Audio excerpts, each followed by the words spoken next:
Hi guys, I just completed a MACD divergence testing video earlier, and the results for that one were actually nothing special. I did arrive at some conclusions which I think are very valuable, so you may want to watch that video before watching this one. I definitely recommend it. There's a link below this video so you can access it quite easily. Now that I'm concerned with divergences, I have bumped into another strategy which I think is like, I don't want to exaggerate, but I think it's actually a really effective strategy, or at least has the potential of it, and that is the RSI divergence strategy. However, this is a unique strategy in that you don't use the RSI in the typical way. So I'll show you exactly what I mean. Let me just go to my charts. So here I am on my charts, and I have the Australian dollar, Japanese yen pulled up here. So this is the chart pattern. I just have a standard 25 MA, which I'm not actually going to use, but I have it included here.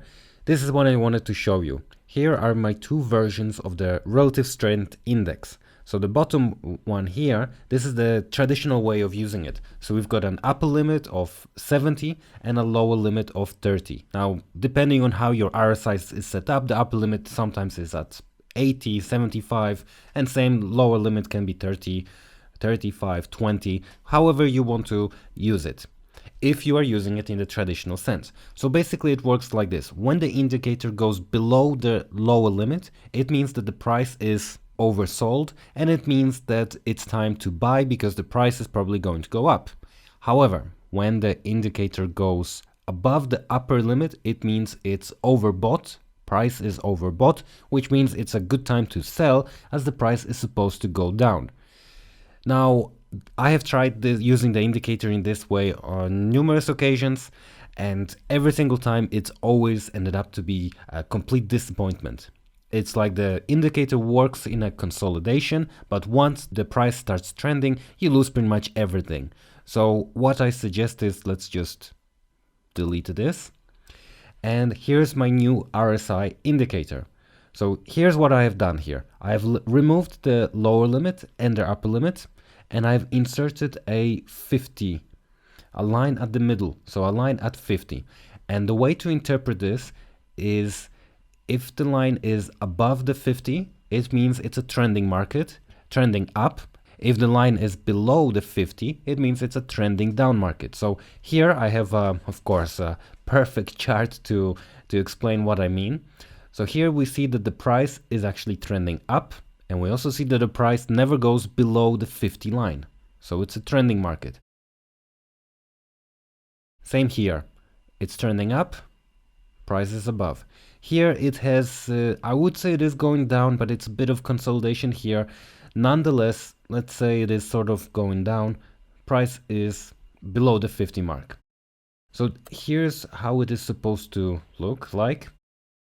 Again, here's a good example. Price is trending, so you can see the price is above the moving average, and the price never drops below the 50 line. So it's a trending market. Now, the way I suggest use this indicator is for divergences. So it just so happens that I have a good example right over here. So as you can see, the price action, so the candles are making higher highs. Now, if we look at the RSI, we see here that the highs of the RSI indicator are getting lower. So as you can see, this is perfectly matched up here. We have a higher high, here higher high, lower high, higher high, lower high. So there is a divergence. So, but we don't enter it just yet. Although probably in this case we would have profited it nicely, but no, because we have a divergence here, but the line is still above 50, which means it has the potential of trending up. So what I'm going to do is I'm going to wait for maybe to get like a bounce of the, like a crossover and then a bounce of the 50 level, or prices at least for a couple of candles below the 50 level here. Which would mean that here I would say, okay, this is we have a good entry point. We've got the divergence, price is below, actually price tested the 50 level, bounced back. So here we can enter it. And let's see what happens to the price. Okay, it did eventually go down here and here, and well, long term it went down as well. But the basics that I would suggest is, okay, so I said here would be a good entry point. The stop loss, I would say above or at the level of the previous peak, and then the take profit, however you decide. I mean, I like to use more or less like if it's a 1 to 1.5 risk reward ratio. So for example, if you're, actually I show you exactly how that would work. So here I said is a good entry point, price is here. So the stop loss, I would say round about here. If you want to be even safer, you can set it just above it. But I would say around about here would be a good one. And then the take profit, I would set it to 1.5. Now you can play around with the take profit. You can make it higher, lower, whatever works for you. But I just think 1 to 1.5 is an okay result. Yeah, so this is pretty much the strategy. And I actually tested it earlier as well. Just 1 second. So here I have the same type of setup, and this one was for, actually this wasn't a Forex trade, it was a crypto trade using Cardano.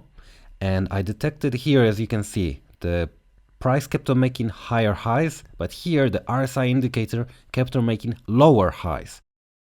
And here is actually what I mentioned is that I get confirmation that the trend is going down because the indicator is below the 50 level. So anywhere here was a good entry point. I saw the price hadn't moved yet, so I put the entry point here, set it as 1 to 1.5, and it was actually a quick profit. Okay, one thing which I'll show you as well, because here I'm using TradingView. There's actually a link in the description below if you want to check that out. But I'm going to show you how you can set up the RSI to look similarly to this in MetaTrader. So here's MetaTrader, and here's the standard relative strength index indicator.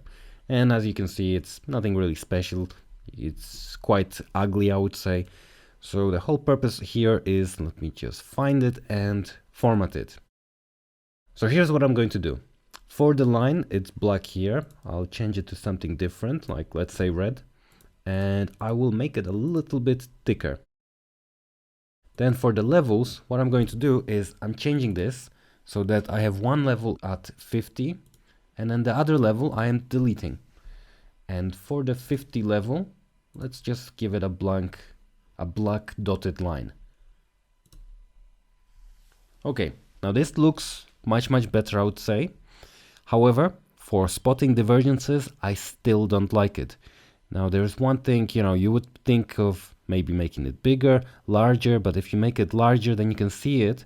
But I don't like all of these, like I would call it padding, above and below. But the reason for this padding, or I'll show you compared to TradingView.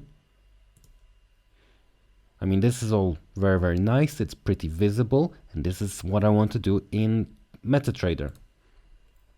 So here's what I will do, because if you notice if you look at the particulars, this goes from 100 to 0, whereas in TradingView, you only see 70 and 30. And there's a way of doing this in MetaTrader. So what we do is we go to parameters and we use the fixed minimum. Let's set it at, say, 25, and fixed maximum at 75. As you can see, it immediately got rid of the padding, and now we can actually minimize this, and it will be much easier to spot all of the divergences. Or if you want to make it identical to TradingView, you could even set it 70 to 30. But I think like 75, 25, that's fair enough. Or what we could do is we could even set it up to, say, 20, 80. Actually, that works even better. I mean, the whole purpose of this is so that, this doesn't have to take up all of our screen so that we spot divergences.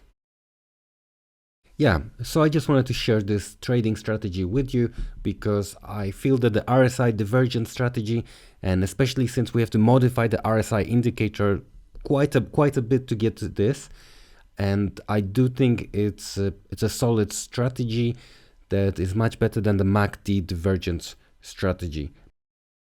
Have a look of the previous video that I recorded using the MACD divergence strategy. Let me know how you feel about that. And also let me know how you feel about the RSI divergence. Maybe you have tested it out, or maybe you have comments how to improve it. So anything, feel free to just write and comment below. Okay, thank you for watching, and actually I hope this is very valuable to you.